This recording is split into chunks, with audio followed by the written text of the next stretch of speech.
Hello, and welcome to Killer Hangover. I'm Aiden. I'm Beth. And I'm Bettina. And this is Killer Hangover Podcast. Yay!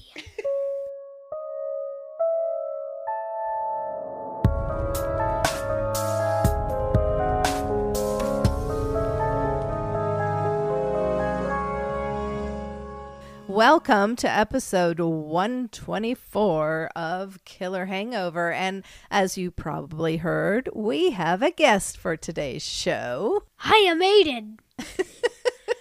Aiden is home with me from school. Why? Because I'm sick. A little bit. Get sick. A little bit. Yeah. You want to tell everybody how old you are? I'm 6 years old. We don't need to yell in the microphone, especially because we're sharing a microphone. Okay. I'm going to be sick in the next week's episode. So Aiden, since he was home during our recording, I asked him to come up with a joke for you all.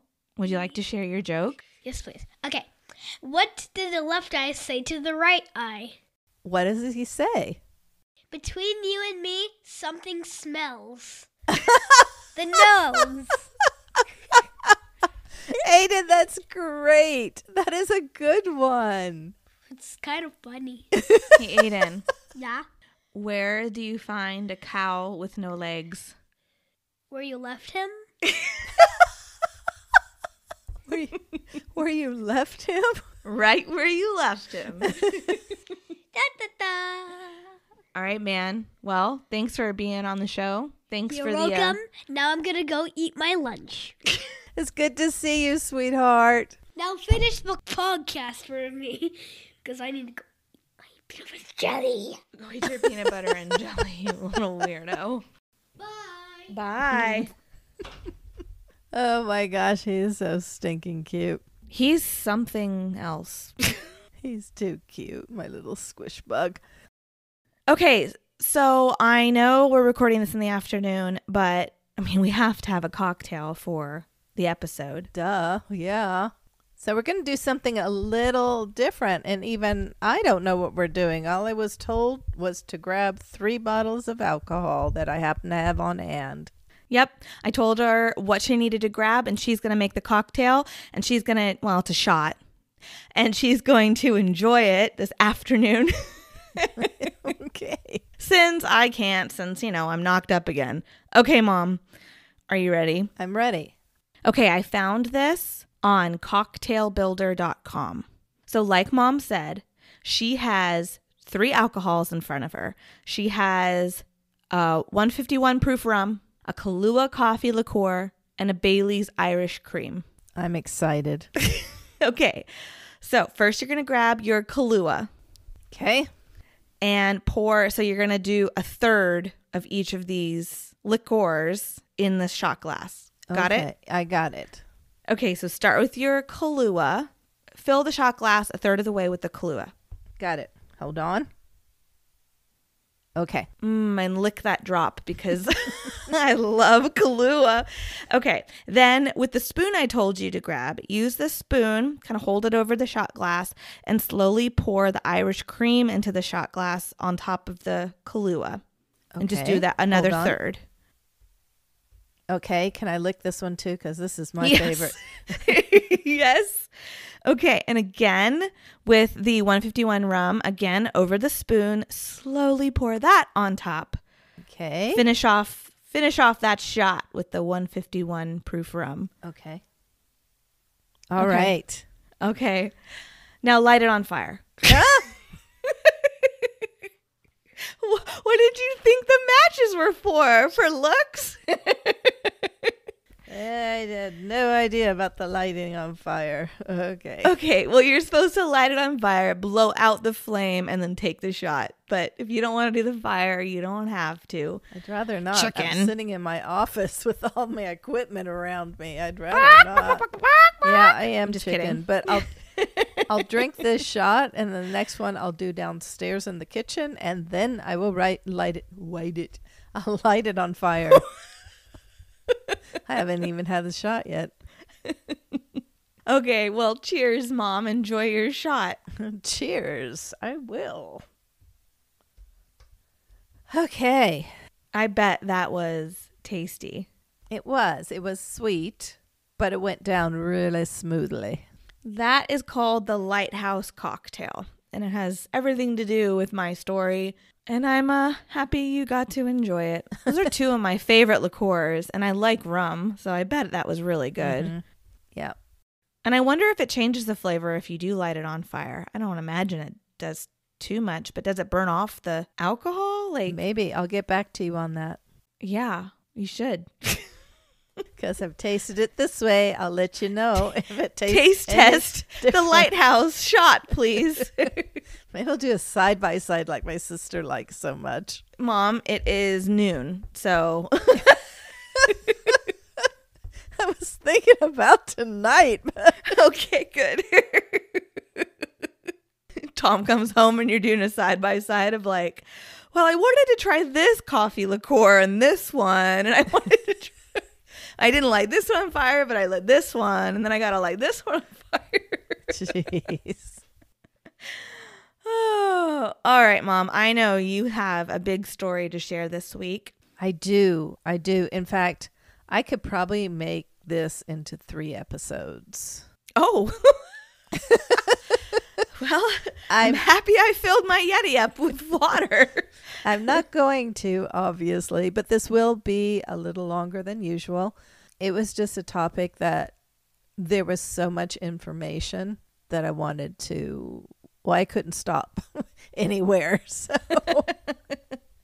we are going to, I guess, visit Oregon this week. And Beth obviously has the paranormal, and I have the true crime. A lot of you might have seen Wild Wild Country on Netflix.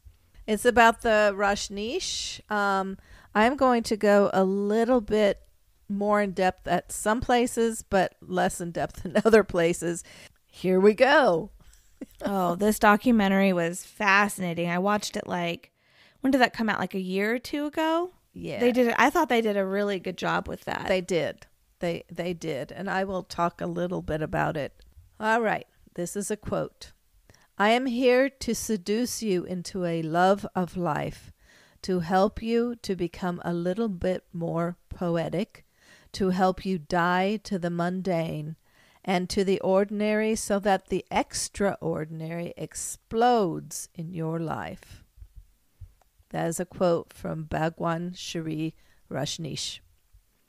I do want to kind of slide this in here. These names and words are all foreign to me as that they're Indian, and so I would like to extend an apology right now if I'm totally slaughtering them. All right, the quote that I just read is definitely poetic and really quite a draw. I mean, really, Beth, who doesn't want to get rid of the mundane and have an extraordinary explosion in their life? Mm-hmm. Seriously. But is that reality? Let's start at the very beginning. Chandra Mohan Jain was born on December 11th, 1931 in Kachua, India. He lived with his grandparents during his formative years and then with his parents.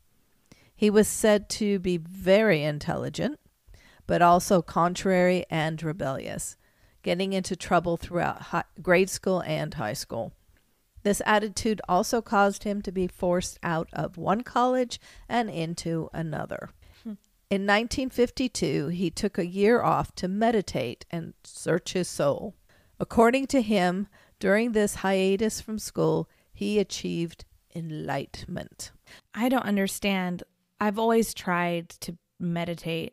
It is so hard for me to do. Well, Can you imagine doing that for an entire year? Maybe you'll like his type of meditation, and I'll get into that.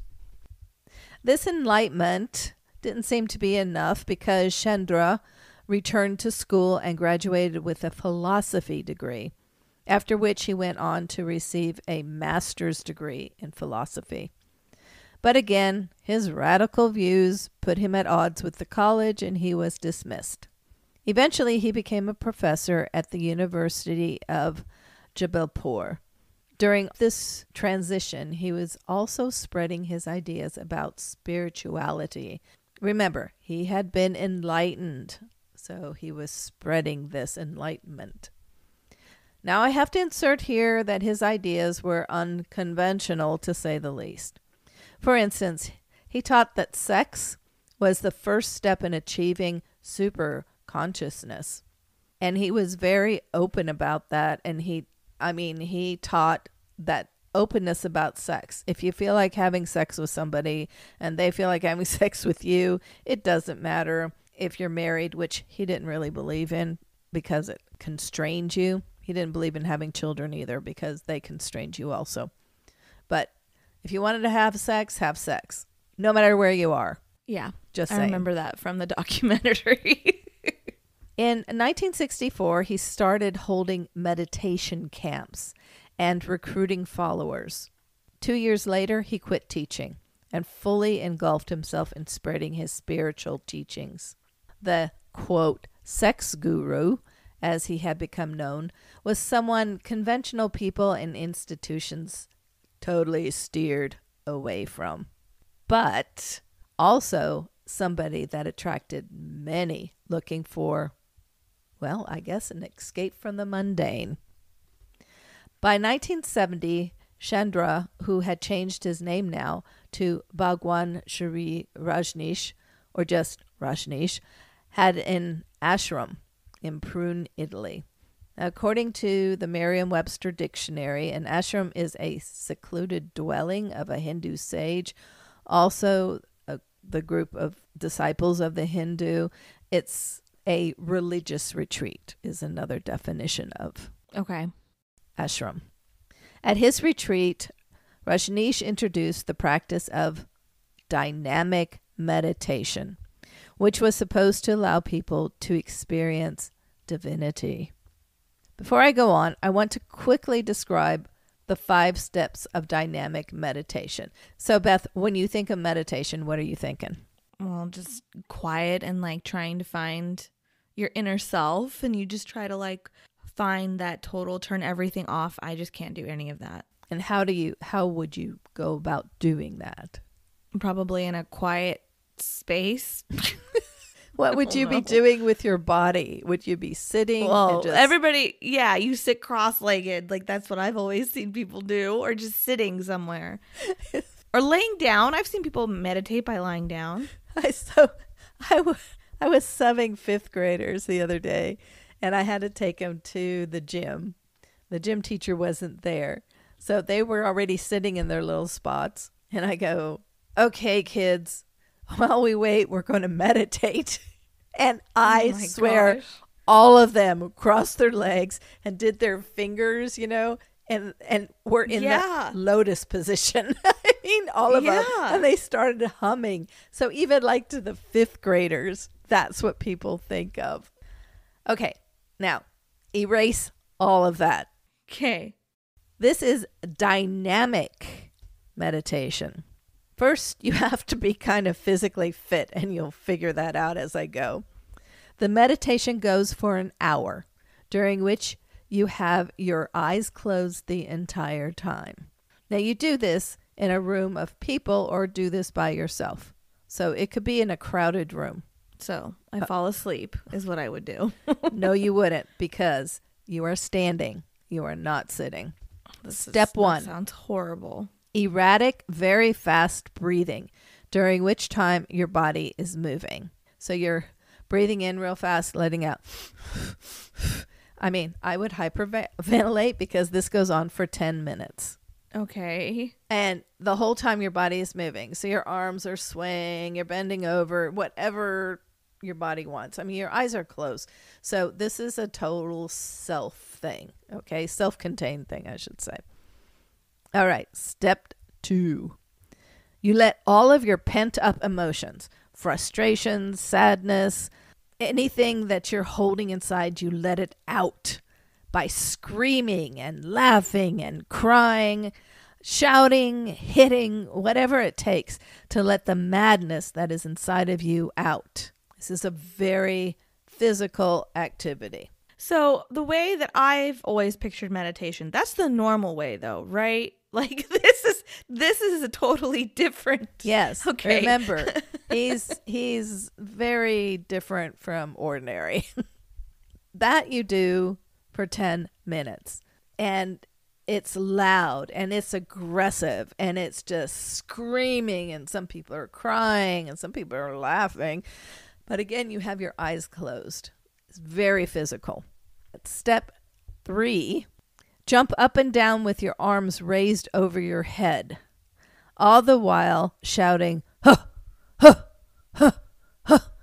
And when you land with your feet on the ground, let your landing come up into your core. So actually feel your landing through your body. Okay. You do this for another 10 minutes. Step 4, freeze, which means your hands are in the air. For 10 minutes, you have to hold your arms in the air? Longer than that. Oh my gosh. So your arms are above your head, stand still, and stay as you are for 15 minutes. You really do have to be in shape. My arms would burn after 2 minutes. I know. Step 5, dance and celebrate for another 15 minutes. Yeah, try to get the blood flowing back into your fingertips. To your arms. So I know this is a bit detailed, but I just wanted you to get the idea of how different this guru was. Even his meditation was totally different. Mm-hmm. It should be no surprise that many young people from all over the world came to visit or even reside at the ashram in Prune, Italy. With them came money. Meditation had become a product to sell. These devotees are called sannyasins. They took Indian names, dressed in red clothes, or orange, maroon, and participated in group sessions that involved violence and sexual openness. Or, from what I gather, orgies would be another good name for this. Oh boy. I wanted to know why the color red, which, by the way, Rajneesh wore very little of. His wardrobe was bright and literally shiny, light blues and whites, etc. Well, he had to stand out. Yeah. Anyway, according to the Los Angeles Times, Rajneesh decreed that the sannyans wore red because the color represents the sunrise, which goes with Rajneesh's teachings of, quote, the new man. So what is he teaching, though? He's teaching, first of all, the meditation. He's teaching peace and love. He's very unconventional because he doesn't believe in religion. Mm-hmm. He doesn't believe in any kind of control. You know, he wants his own community where he can control what's said and done, and he doesn't have any outside influence. I mean, during the 60s and 70s, so we're in the 70s now, but during that time it was very peace, love, you know, the hippie thing that we're familiar with. And that's what he was teaching, basically. Yeah, because I couldn't even really grasp exactly what he was teaching from the documentary either. I just remember all of these people saving so much money, traveling across the globe to go just to see him. And I was like, okay, he's obviously, but what is he teaching? Like, why do you care about him so much? Yeah, and that was pointed out several times that the documentary is lacking. Yeah, I didn't really know, like, what was the core value of his group. It didn't very well go into his teaching or why people were following him like that, nor did it really go into what a day-to-day life looked like. Right. And guess what? I'm not going to go into a big deal either. I'll put together what I know. It's kind of all over the board on the internet.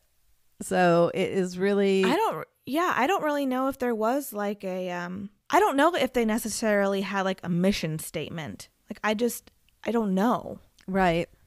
I didn't come across one. I saw that they wanted to do good and they wanted peace and they wanted to be self-sustainable and they all believed in this free love, and but I didn't find like what was the like core value here. But all these people loved him. Yeah, a lot did. In fact, by the late 70s, the 6-acre ashram in India was overcrowded. Rajneesh had to relocate. The problem was the local government did not want him or his followers. So where could they go? Where was there a place large enough to set up a self-governing city where the community could be free of other religious and societal constrictions? And that's where I will introduce Ma Anand Sheela, who was Rajneesh's right-hand woman and played a very important role in what was to follow. Sheela first met Rajneesh in 1968 when she was 16 years old. His words, his voice, his eyes, everything about the man was intriguing to Sheela, and she soon fell in love with him. Rajneesh recognized her devotion, and eventually she became the voice for Rajneesh, as well as manager of the community and fierce protector of Rajneesh himself. With his trust in her, it was Sheela who was sent out to find a place to relocate the community. Rajneesh envisioned a community of 50,000 sannyasins living his teachings somewhere in the desert.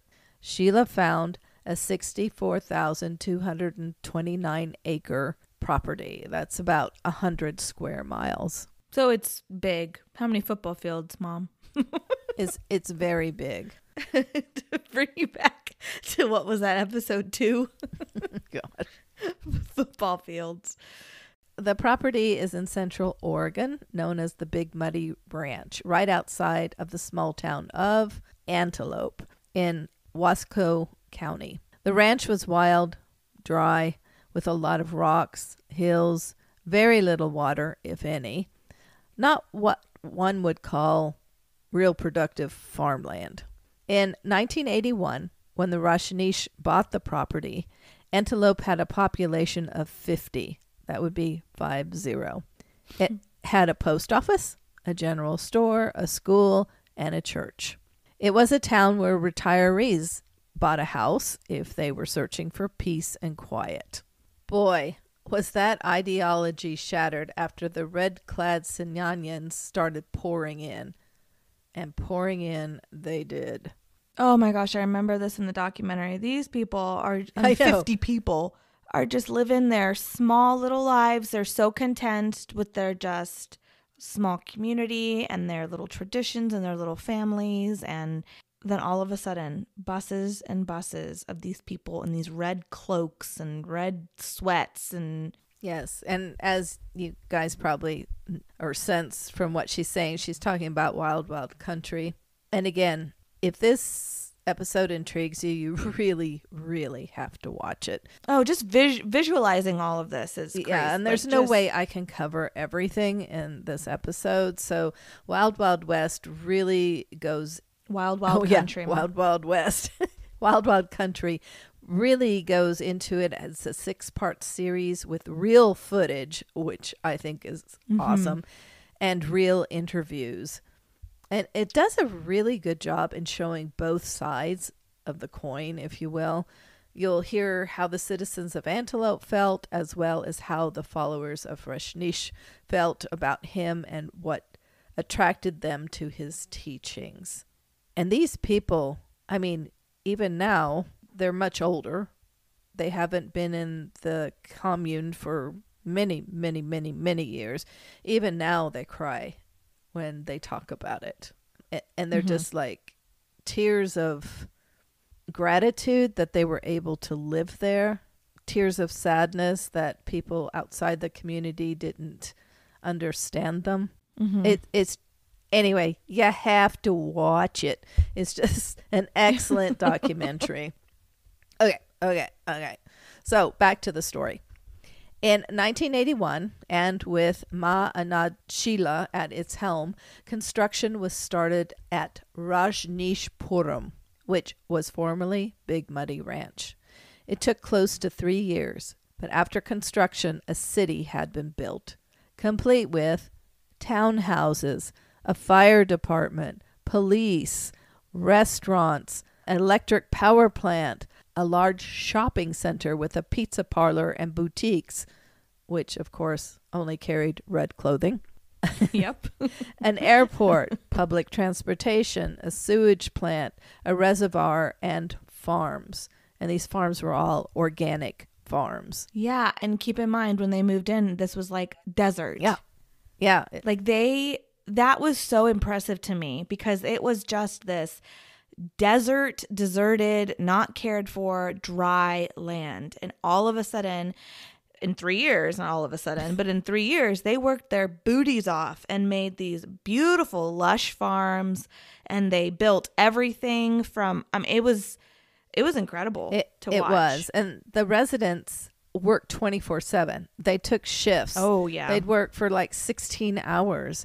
In the documentary, they showed live footage of this, and they all were still smiling and singing and hugging each other. But can you imagine how proud of yourself you would be That you were actually building your something. your own civilization and not depending on anything else but what your hands made? Yeah. I thought that was really neat. So yeah, that would be quite the experience. And I mean, I understand it's a cult, I get it, but that would have been really neat to be a part of. Yeah. Yeah. To truly intrinsically believe in this community of love and sharing and peace, so much so that you're going to work your butt off, excuse me. And literally build it from the ground up. Like, and live it from pretty cool. it from the ground up. And it was quite amazing. Sheela is actually quoted as saying, "Lazy people, we do not want." Yeah, no. You couldn't be lazy, that's for no sure. part in it. Actually, more than half of the residents were college-educated, successful people. Engineers, architects, doctors, lawyers, etc. Here's a little bit of info that I picked up watching Wild Wild Country. Rajneeshpuram was looked at from the perspective of the residents of Antelope, then later most of the U.S., as a cult, as you just called them. This was just a few years after Jamestown, which happened in 1978, and people started relating the two. Now, ironically, the daughter of Congressman Ryan, who is killed on the airstrip outside of Jonestown, actually became a follower of Bhagwan Rajneesh and then a resident of Rajneeshpuram. Yeah, I thought that was really interesting. Very interesting. And I love that kind of trivia. Anyway. So are they not a cult? They claim they are not. Well, of course they claim they're not. After the town was built, the residents of Antelope became uncomfortable. It was, of course, not unusual to see red-clad Sinyanyans, or Rajneeshians, which they are now called. These people were all over town. Unfortunately, it was also not unusual to see unclad Rajneeshians indulging in sexual interludes. Yes, and listening to the poor people of Antelope discuss how the noises they heard and the things they saw. Again, these poor 50 people living their very quiet, quaint lives.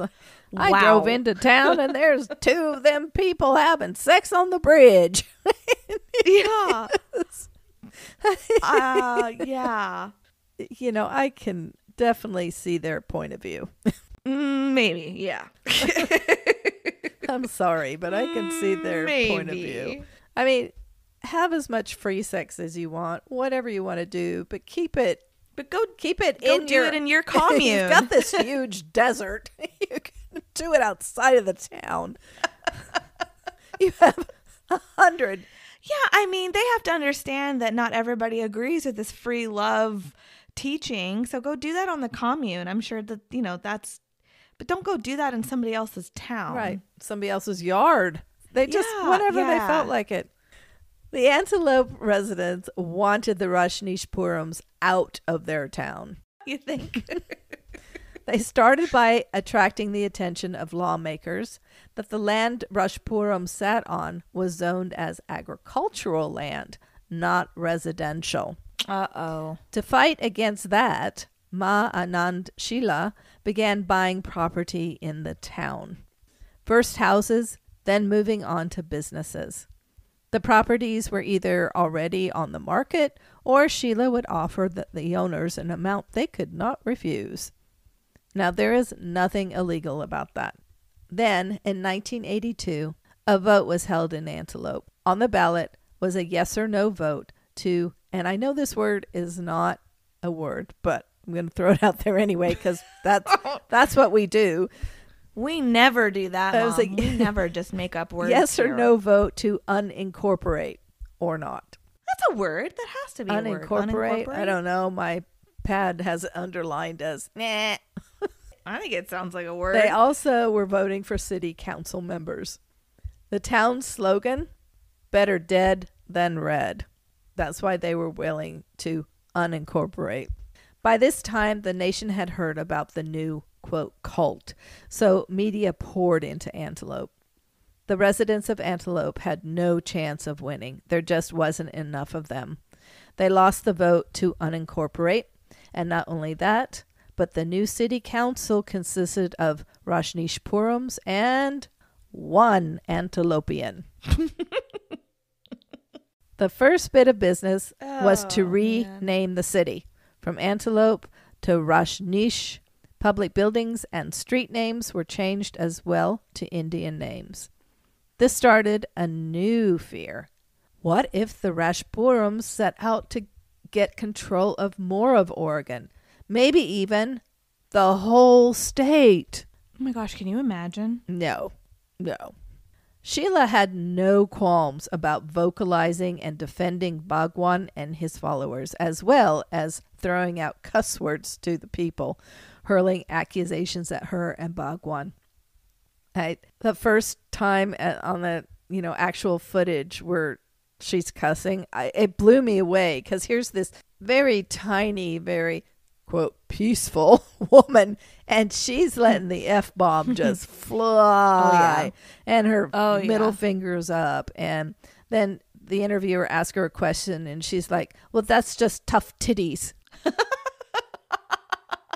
Now that phrase is actually like quote her phrase. It's tough titties. Well, I like that phrase.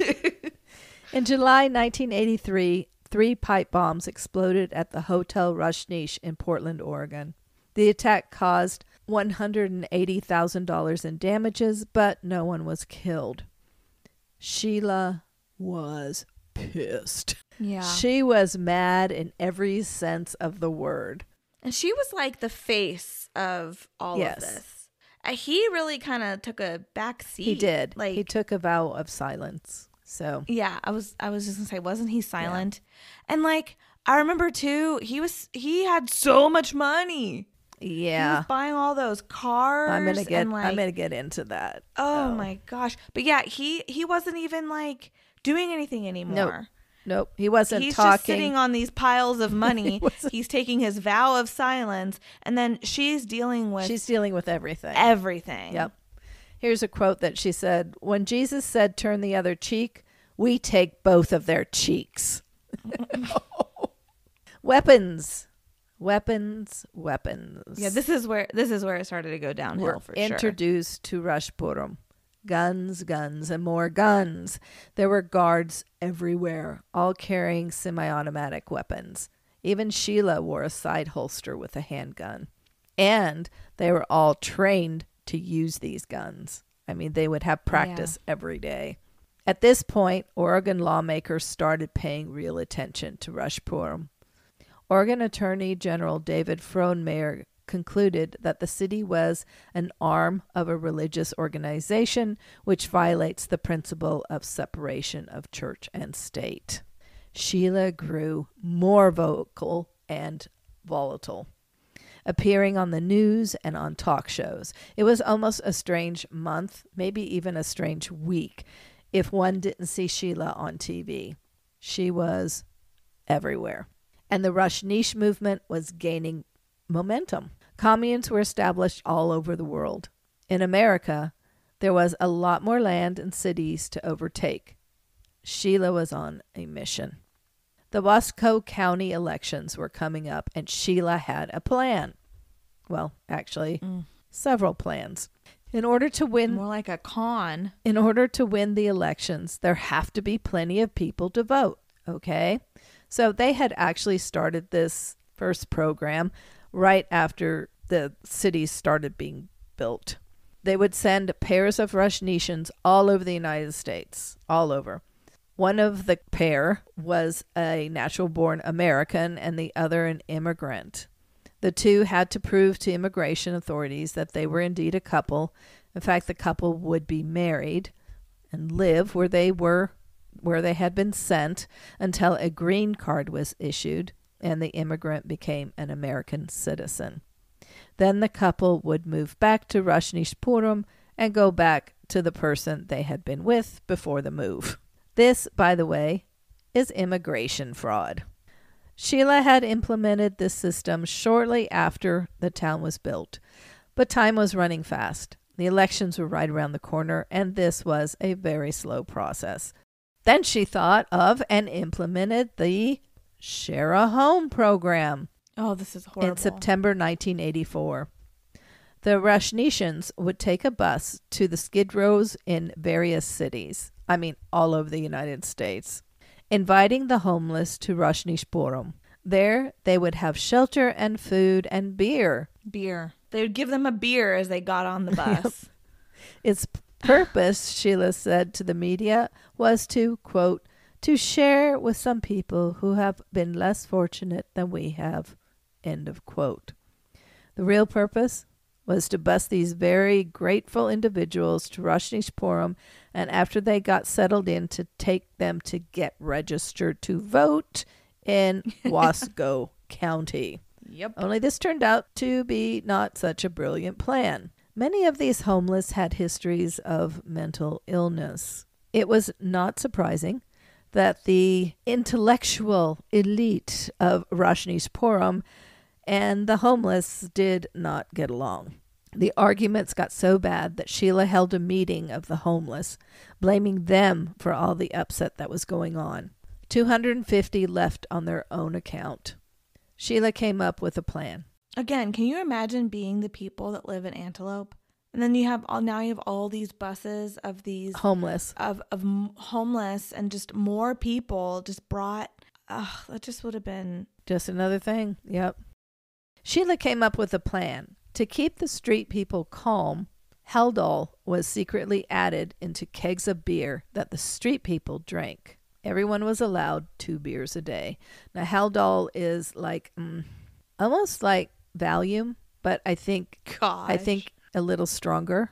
When I was reading about this, one article said that they use it in hospitals like ER rooms, but when people that come in that are psychotic or have psychosis, they are injected with this drug to calm them down. So this is put in the beers. It is put in the kegs of beer. Wow. So, Wow. all these people were drugged, didn't even know that they were being drugged. Reports from street people that were interviewed after they left Rajneeshpuram were not bright, sunny, and sweet. If they refused to register to vote, they were punished by food, clothing, and bedding being refused to them. Oh my gosh. The forced registration didn't matter anyway. County Clerk Sue Profit halted voter registration in Wasco County because of, quote, the possibility of voter fraud. Potential new voters had to attend a special hearing process in the Dalles. Only 14 showed up. Yeah. By the end of 1984, almost all of the 3,000 street people had been literally tossed out. Oh, and the free transportation home that they had initially been promised had been retracted. That's horrible. According to a statement released by the Salvation Army, it spent about $100,000 to house, feed, and purchase tickets for those displaced people to return to where they had originally come from.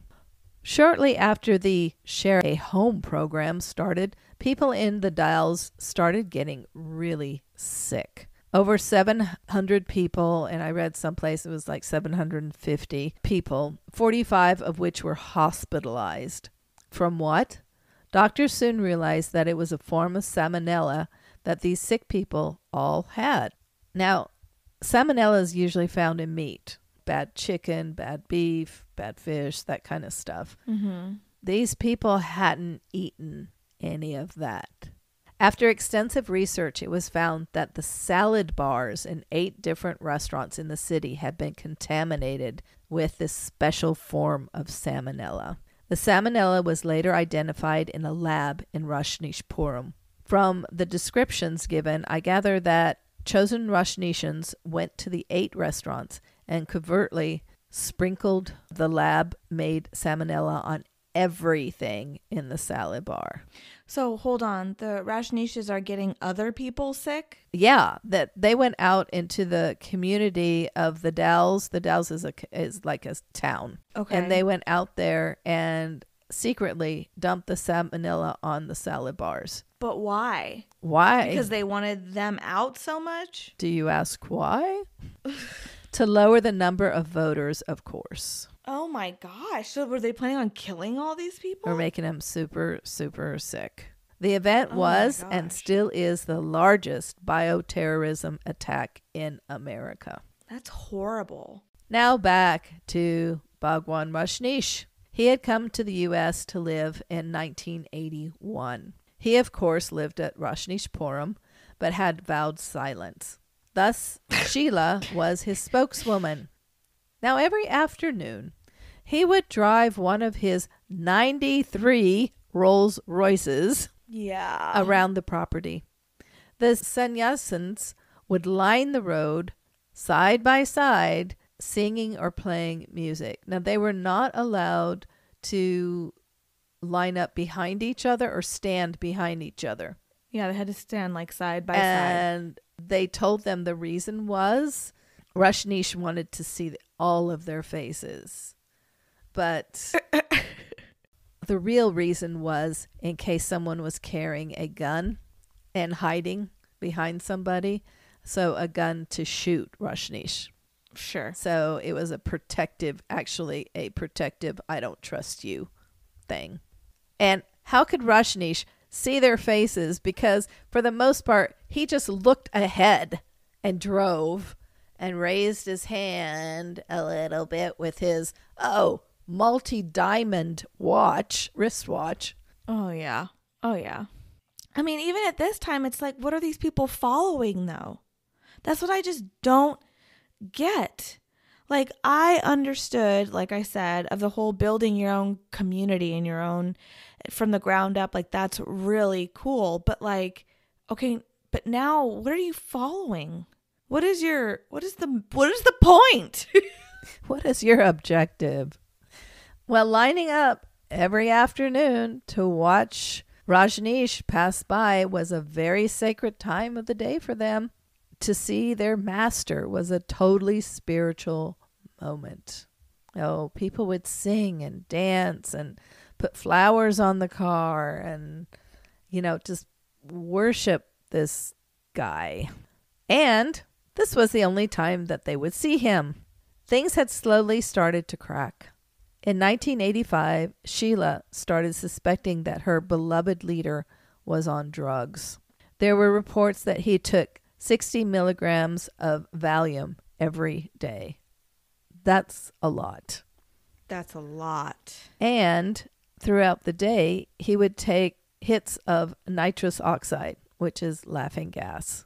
Wow. She didn't trust Rajneesh's personal doctor, Swami Devaraj, nor his wife, Parmhasa.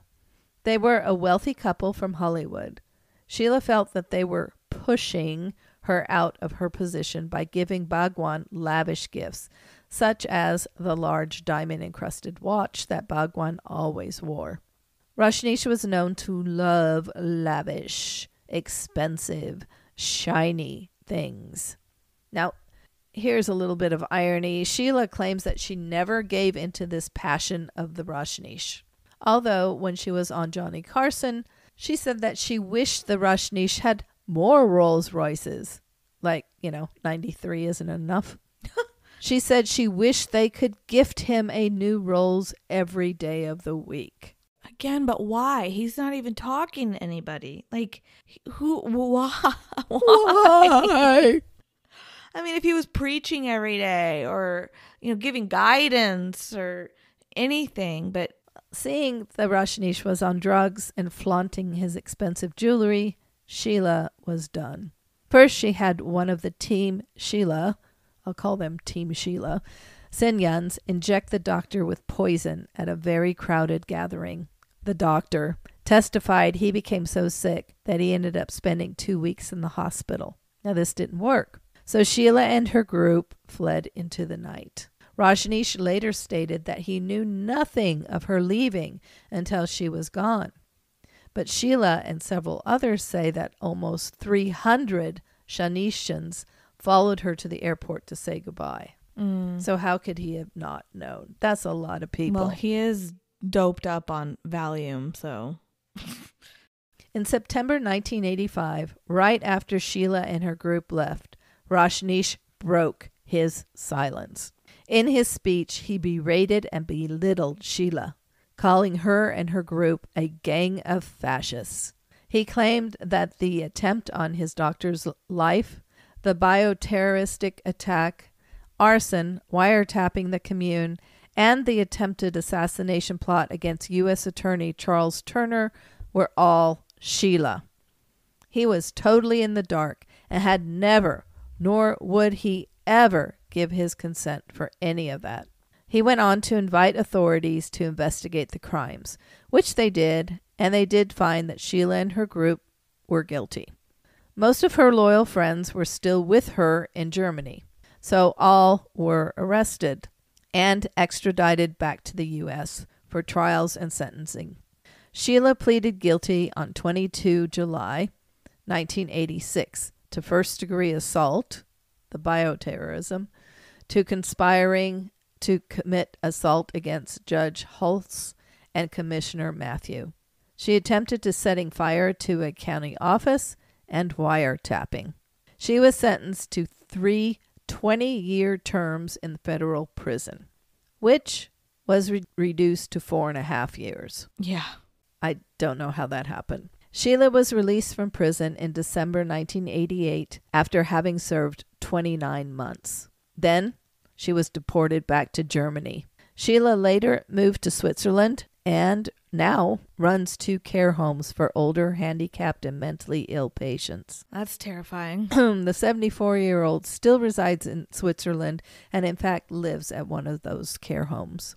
And yes, that is a bit terrifying. But, I mean, she seems to be very real with them. She doesn't talk down to them. I watched another documentary on Netflix called Searching for Sheela, and she never backs off. The only thing is when reporters ask her about the crimes. And that's when she goes, I've paid for those crimes.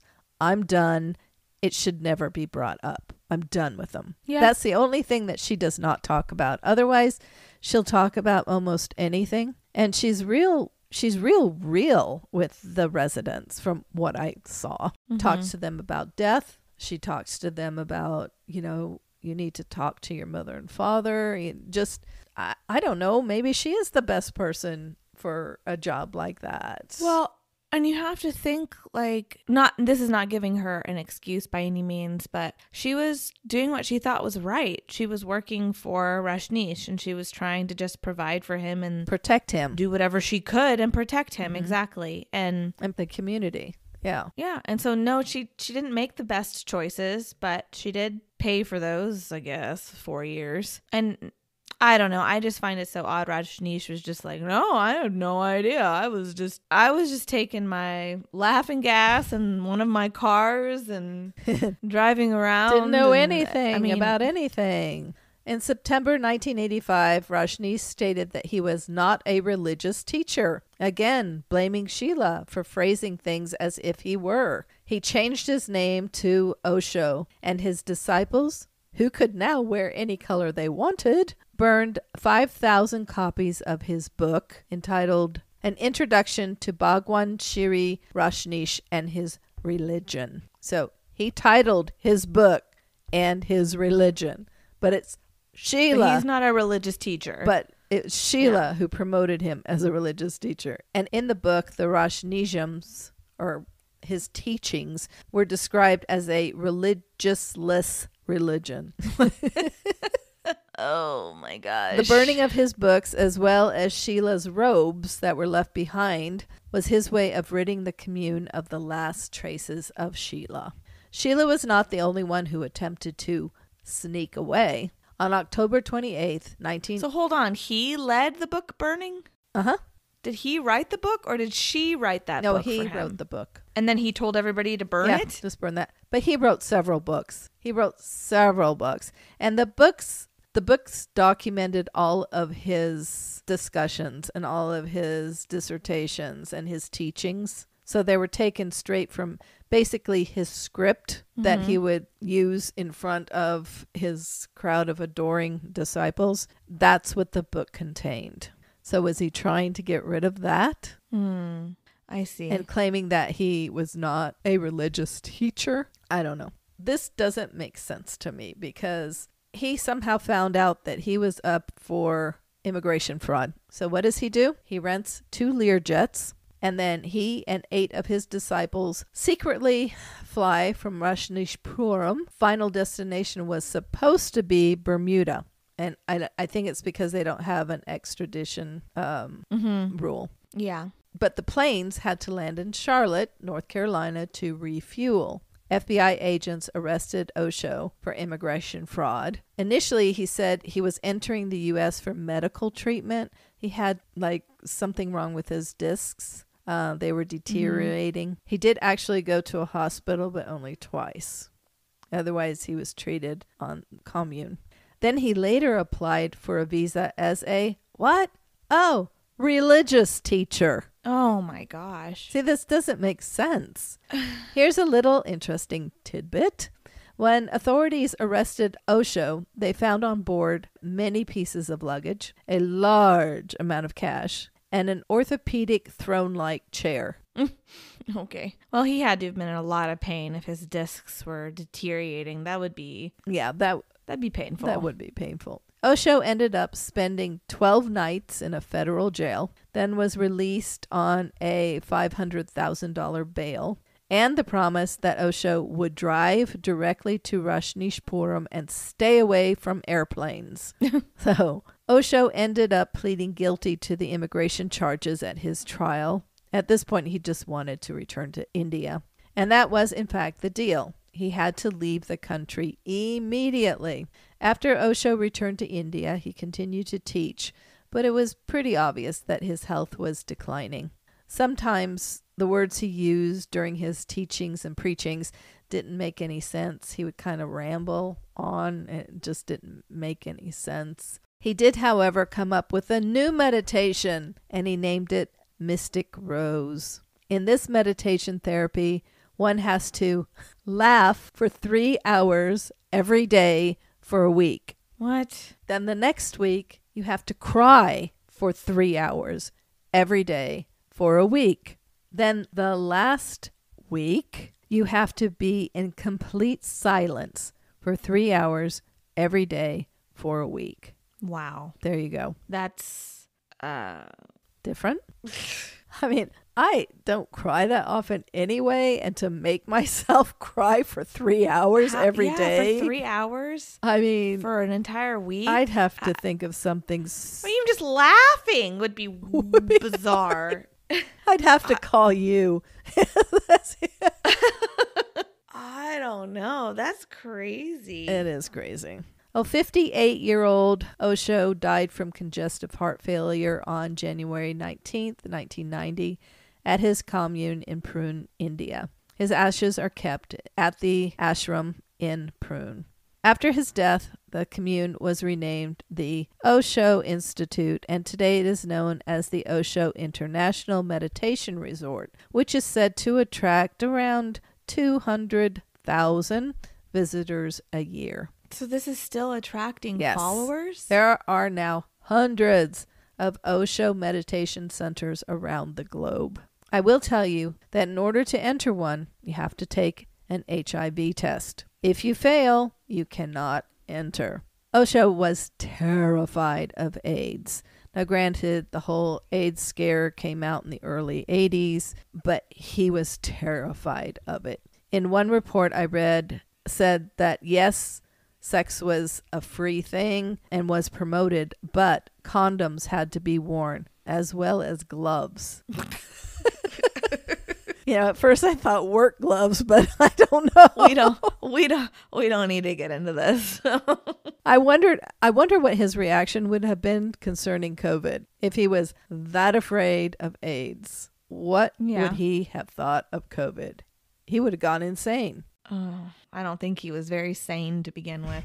Everybody would have had to walk around with one of those suits on. So I'm just very curious about what his teachings were. And they're obviously something that people are still following and care for and believe in. Tremendously. Yeah. Okay, so question to you and our listeners. Whose side do you pick? The citizens of Rajneeshpuram, who only wanted to establish a community of peace and love? Or the citizens of Antelope, most of whom were hard-working retirees who saw the red-clad Rajneeshans as cult members? And who do you believe? Sheela, who in an interview stated that Osho was complacent and knew about all of the crimes.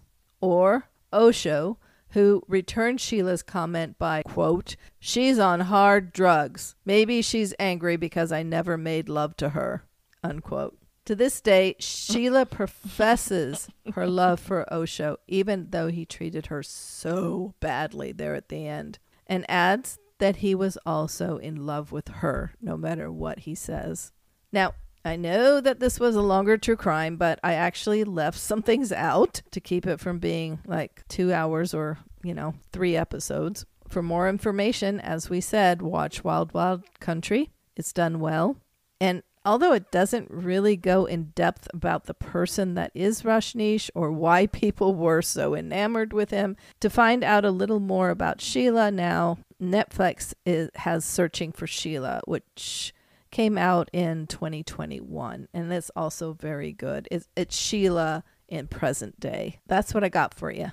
That's what you got for us. Okay. Well, I don't know the answers to your questions because I don't want to offend anybody that is still a believer or a follower, but I don't know, just that comment of, because I never slept with her, it just sounds so immature to me. A lot of what he said seemed very immature. Just incredibly immature and just, I don't know, just, who do you think you are? Who are you? Like, why? I don't know. Again, I don't want to step on anybody's toes. He became here. very, very popular and still is. And whose side do I pick? I mean, again, I don't see anything wrong with building up this commune and building up this community and farmland and everything from this desert area. I don't disagree with that. I do disagree with the differences that they were bringing to this small community. They should have respected their communities around them and not thrown their beliefs in other people's faces. I know they outnumbered this community, but that community, Antelope, was there first. And so it's like, just respect your neighbors. Now, after Sheela bought houses and stuff, they did come into town and live in those houses. I know. And that's they where also they started took to over expand. the businesses, and they all worked at the businesses and everything. So, but this was all done legally, though, too. They were in town. Where I draw the line is the sexual things that were happening outside in front of everybody. Yeah. Do that on the commune where everybody understands, but not outside of it. Yeah. Anyway. Okay, well, we're going to just jump into paranormal because that was a long one, Mama. I know. I'm sorry. Well, don't be sorry. You're right. You really can't cut out a lot. It took forever to research because I'd click on something and, I didn't know that. And I'd read that and then click on something else and read that. It just went on and on. Okay, so paranormal in Oregon. I had a lot of fun researching this place. I will be sharing with you all the history and legend of Heceta Lighthouse, hence the lighthouse shot that Mom took. It looks like it should be pronounced Heceta. It's Heceta. Heceta. Thank goodness for those videos on YouTube, or I'd probably be mispronouncing it this entire episode, but it's Heceta. Oh. We are going to rewind time and go back to 1775. Spanish explorer Bruno de Heceta was on a secret voyage for the Queen of Spain to go and explore the west coast. He came across this rocky headland and the coast. He saw his dream of parking his ship there. How do you say that? Docking. Docking, okay. Docking his ship there. I swear, I have an education. I know you do. But he saw his future on these rocks and just all this land. He saw a future there. But he actually wasn't able to park his ship. He had to turn around and head back home because his crew had the scurvy. Ew, the scurvy. But the area was named after him, even though he never even put foot on the ground there. He just saw it and liked it. They gave it his name. So that was nice. Is that all you have to do is like something? Wouldn't that be It's nice? named after you. I just keep thinking about your dang story. It's like I'm reading this and I'm like, just keeps popping up all these people in red and Rolls-Royces and people lining streets. And okay, anyway. All right. Heceta Head was a very ideal location along the cliffs and near the Columbia River. There was lots of potential. So the settlers started moving in. In 1889, funding was approved by the U.S. Congress for a lighthouse. I guess mariners. Why does that sound wrong? Mariners. Sailors sailing along the coast between Coos Bay and Newport. They'd been asking for a lighthouse out there for a while. I guess it was really dark. So they approved the funds finally in 1889. But they didn't have the exact location for the lighthouse, which I find really odd because they're just like, here's your funding. But they're like, I still don't know where I'm going to put it. So like, how did they know how much money to be funded? Right. I think they did that backwards. And then it took them 3 years to find the land to put the lighthouse. You could have built a whole city. Clearly, from your story, they did. And it took these people 3 years to find the perfect spot for a lighthouse. And they haven't even built it yet. It took them that long to just find the location. They bought a 19-acre plot of land. And in 1893, the lighthouse building was finally completed. So that took a year to build it. Okay. But it wasn't operational until 1894. So keep in mind now this is 5 years after funding was officially approved, because they're held back because the lenses that they ordered for the lighthouse, like right. for the light, they're very powerful. They're called the first order Frenzel lenses. They were being sent from the Chance brothers in England, and they were having shipping delays. Oh, no. We all love those shipping delays. It was far worth the wait. This lighthouse light, because of these lenses, was the brightest and the strongest on the Oregon coast. This wasn't some like little lighthouse. The lighthouse is 60 feet tall and it sat on cliffs that are like well over 200 feet high. So this is like a very large lighthouse. And then the lights are the brightest. The light beamed out and could be seen at 21 nautical miles, which is equivalent to 24 miles. Wow. And I didn't know there was a difference in nautical and regular miles. And I did look into the difference and went down this whole nautical miles, whole mile wormhole. But I came out the other end not really being able to explain the difference. The best I gathered is that nautical miles is more latitude and longitude based. Yeah, that would make sense. Yeah. The lens came from England, the lights came from New York, and the building materials came from San Francisco. Okay, so imagine these cliffs overlooking the ocean, and then there's like this flat area for the lighthouse, and then there's this curvy road through the cliffs to another, it's maybe like a mile, probably less than a mile, like half a mile maybe, to another little piece of flat land area for the lighthouse keepers' homes. Oh, so he doesn't live at the lighthouse. He has his own little pad. Yes. And there was more than one. There's 3. There's a main lighthouse keeper, and then there's 2 lighthouse keeper assistants. Okay. And they each had their own homes.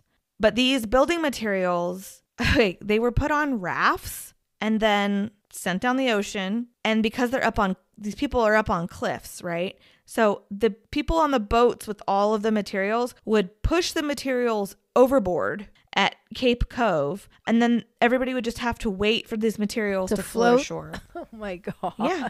And then they would transport these on a single lane wagon road through the cliffs. Holy smokes. Heceta Head was just a tiny little community, and these lighthouse keepers and their families, they were very isolated out there. There was a main lighthouse keeper and the 2 assistant lighthouse keepers, like I said, and then their wives and children that lived out there. Each family had their own house, but for the first 10 years out there, establishing this lighthouse area with essentially just these families was very hard because they were so isolated. A lot of the light keepers just couldn't hack it. And I couldn't have. They have nothing out there. Mm-hmm. Getting supplies out to them was very difficult. And you're very isolated with your families. So you can't just get in your car and drive 15 minutes to the nearest Dillon's. No. Well, first of all, there are no cars. Okay.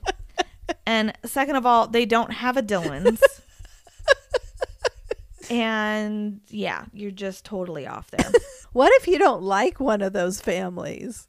Yeah, that would suck because you're stuck. Yeah, we're stuck with there. them.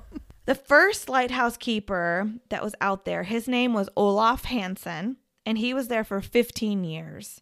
And he and his family worked really hard sustaining the lighthouse, but they also built a vegetable garden, a post office, and a schoolhouse for their little community. Oh. In the 30s, it got a little easier with the Oregon-US highway extending out that way, and the light station finally also received electricity. But until then, they didn't even have electricity. I'm sorry, this is probably a really dumb question. How they run a lighthouse without electricity? Oil. But with the electricity, they could get rid of the main light keeper, and they just had the 2 assistant light keepers out there. In 1943, the Coast Guard took over the lighthouse, and during World War II, they had 75 Coast Guard living out there.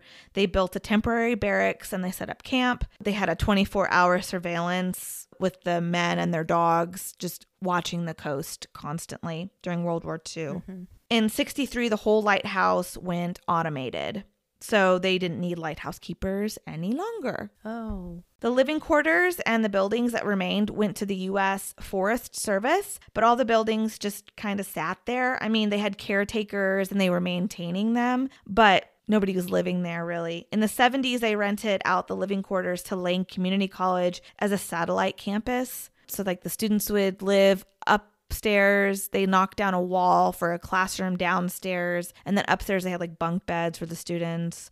Okay, it was added to the Register of Historic Places in 1973. So the public are coming out to see the lighthouse still, and the people are coming out to see the light keeper's home, but they wanted to do more with the area. And then from there, volunteers were chosen to transform the lighthouse keeper's home that remained into a bed and breakfast. Mike and Carol Corrigan in 1995 restored it.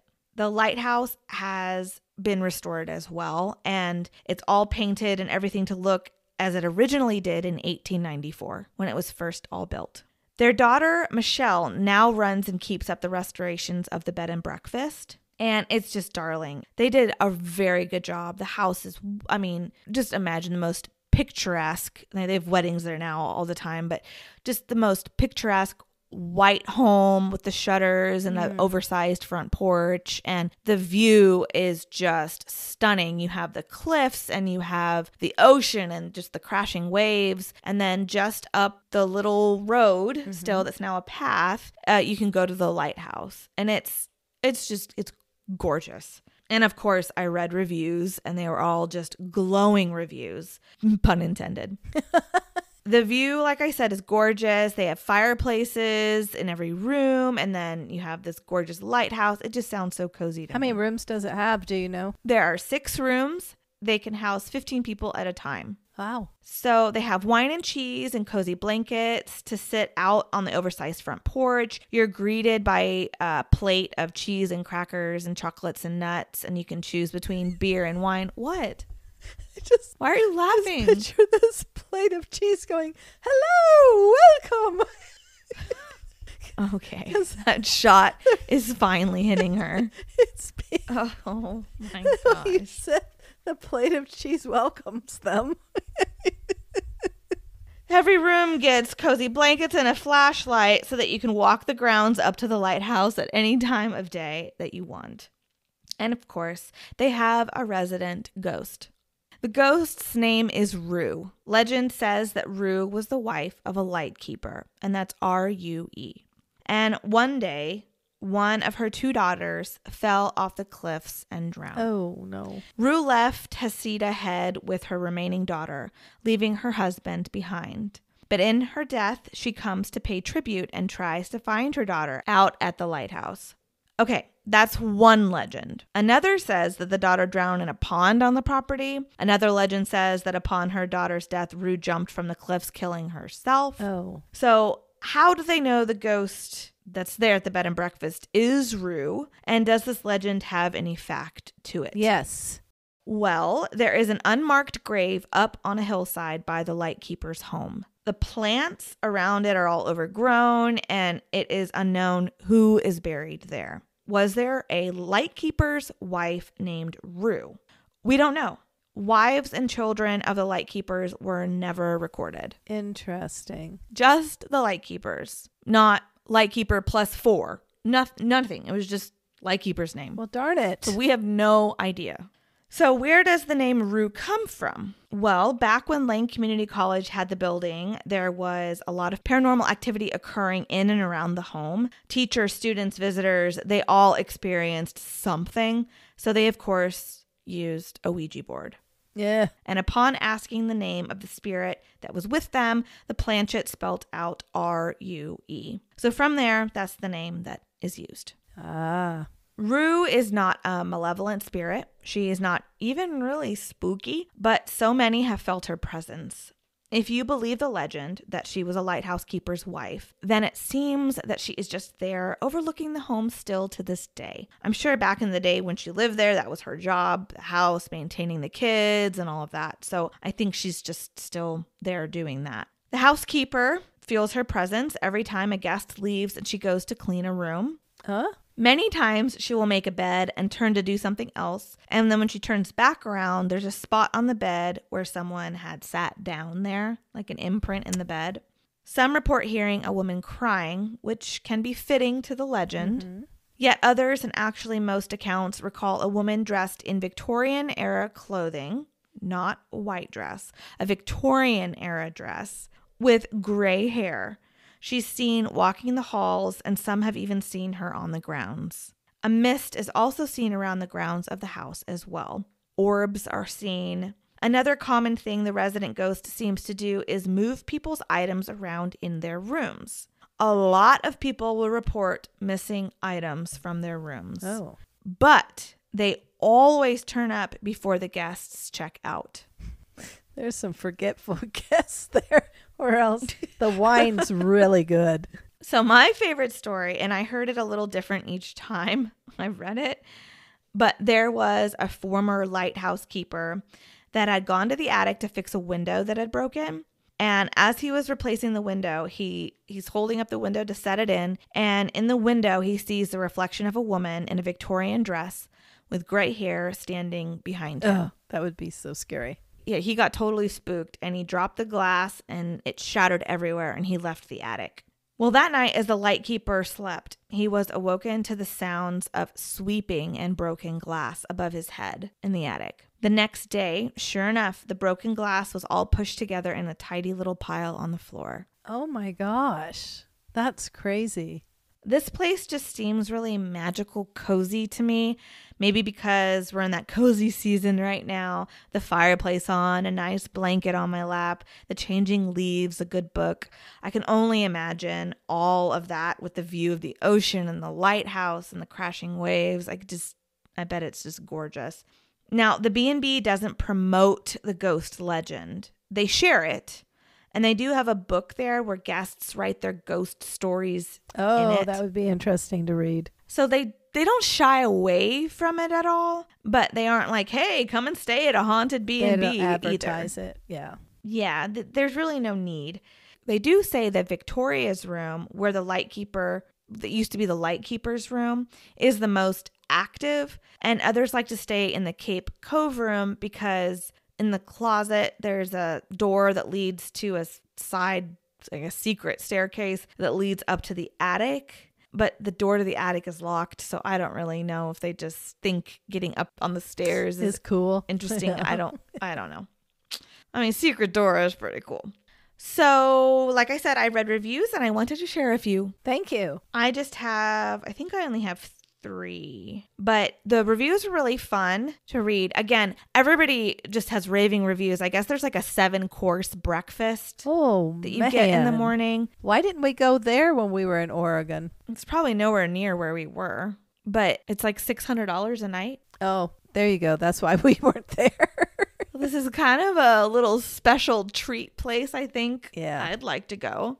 But everybody had just raving reviews of the 7-course breakfast and just the atmosphere. And I don't know, it sounds just absolutely lovely. They do weddings there. And during October, they do like ghost tours or history. They call them like ghost history tours of the lighthouse keeper's house and everything. Like I said, they're not shying away from it at all, but they don't use it as advertisement to come stay here. Okay, so I'm only going to read, I think, 2 of these because Mom's story was so long. Jeez. I'll sum up this one, though, but like I said, they rave over this entire bed and breakfast. This person's husband, it says, my husband woke up in the wee hours of the morning and discovered an unexpected visitor. An elderly lady was seated in a chair that was not there and an aura around her. Ray is by no means a ghost hunter. In fact, he is highly pragmatic and scientifically minded. Yet, try as he might, he could not explain what he had seen in any logical terms. It was a ghost, period. Wow. And she ended her review with, P.S. The ghost awoke me during the 3rd night with her heavy footsteps while moving furniture in the attic. Oh my gosh. I'm the skeptic. All right, here's one. We stayed just one night in the lightkeeper's room, which is a perfect view of the lighthouse. The rooms are small but very comfortable. The home has a haunted history, and we did have an odd experience. Just after we arrived, we went to our room, and it looked like someone had been sitting on the bed. Mm-hmm. We went in, shut the door, and began unpacking. My wife said jokingly, "This place isn't haunted." Just then, the door swung all the way open and bumped the wall. We looked at each other and laughed it off, thinking it was the wind. Only the window was closed. Next morning at breakfast, which was delicious, our host informed us one of the habits of the ghost was to move things or sit on the beds. Kind of creepy. Anyway, the lighthouse is beautiful, especially at night, and the beach just down the hill is fantastic. We definitely will be back and for several days next time. There was one where this couple was playing cards by the cozy fire and they were just having a really nice night drinking wine and they fell asleep and the ghost had turned the lights out for them. Oh. And this is the last review I'll read. This was our absolute favorite place to stay during our 2-week vacation. You are forced to relax and unplug. We stayed in Mariner 1, and I kept our window open the whole time so we could sleep to the sound of the ocean waves crashing on the cliffs. Sitting on the porch, just watching and listening to the ocean was so relaxing. We hiked up to the lighthouse at night and watched the beams being sent out to the ships on the water. Where else can you get an experience like that? I truly felt privileged that we were staying there, as we would hike down to the beach or up to the lighthouse. The only other way to get up to the lighthouse is to park at the public beach across and hike all the way up. The bed and breakfast is in the middle, so we had private access to the grounds to sit on the porch. Also, the ghost stories were awesome. They have a whole folder of stories. When we ate in Yakutsk, which is the town where the lighthouse is, our server told us that her friend was delivering supplies to the B&B. He knocked on the front door and the back door with no answer. So he tried again and a nice lady let him in. As he was leaving, after dropping off the supplies, the caretaker drove up and said he was glad to catch him. Her friend said, "Oh, no problem. The nice lady let me in." When the caretaker told him there was nobody else there, he got a little scared. Well, Well, she's a nice lady. So do the caretakers live at the house? I don't believe so. Okay. No, it's just for the B&B residents. I think they live nearby where they can come and care for the home. So you're just kind of there with whatever other couples or families are Right. there. But it's gorgeous. And I watched a lot of YouTube videos, and some of them really like to make this some really scary story. I don't think all ghosts necessarily need to be scary. Yeah. Yeah. I mean, Or demonized. yeah, there are several accounts of like the name Rue being written in like fogged over windows and stuff. And like the Ouija board, it spelled out Rue. So now this poor spirit's name is now Rue. I hope they don't mind that. What if it was Ruth and the Ouija board just couldn't find the T? Who knows? Who knows? Who knows? But I thought that was a really sweet story, and It was nothing really, too sinister. it was really sweet. I don't think all hauntings need to be these spooky, demonic things. Plus, we're past Halloween now. Oh, So have any, I mean, I don't want to say legit, that's not right. Have any ghost investigations been done there? no. Good. No, yes, there's ghost investigations done there by several YouTube videos I watched. A lot of people do investigations there, and they do capture a lot of intelligent responses. There's a lot of EVP things. There's a lot of the flashlight stuff. There's a lot of spikes and things. I mean, a lot does happen in the investigation. But it's people like you and me. Yes. Okay. Not like a big time show or anything. I didn't see anything like that's been there. Good. Maybe that's keeping it wholesome. Yeah, that's true. Oh. That's true. Well, thank you. Thank you for the story and this cocktail. Yeah. I'm happy you enjoyed it. I did. Well, guys, resources are going to be on our website. I got Killer Hangover Podcast. I got a lot of them, so I'm sure she does. Then we're going to post pictures on our website as well. Follow us on social media. And thank you so much for just sharing our podcast and leaving those reviews. We really appreciate it. It's so nice of you. And if you'd like to join our Patreon, we release an episode here every other week, but we release a Patreon episode to fill in those gaps. So if you want to catch us every single week, you can join us on Patreon. The link to that is in the description of this episode. You can also find a link to that on our website. But if you're having trouble, feel free to email us, killerhangoverpodcast@gmail.com, and I can send you a personal link if you'd like. There you go. And just a little side note, Patreon is $5 for the whole month. It's $5 a month, and you get all the backlog too. You're not just limited to what comes out since you sign up. You get all the extra videos and episodes that we have and interviews. And there's a lot. There is a lot. There is a lot. So join us there. We appreciate it. Remember to push the subscribe button on YouTube. And we're even considering starting to video ourselves and making this like a real thing. I don't know. I'm a little scared about doing that. Oh boy, we got to dress up and put makeup on? What? Well, no, I'm not going to do that. But I'm more concerned with me constantly scolding my dogs for noises, or hold on, I gotta go take a pee break because I'm pregnant, or mom sputtering up sometimes over words. Oh, trying to pronounce words. We edit a lot of things out. We edit. But we're still looking into it. It may be an option. So anyway, follow us on that good old YouTube. We appreciate that as well. All right, we're going to let you guys go. This has been a long one. We appreciate you. This was fun. Cheers, Mama. Cheers. Love you, kid.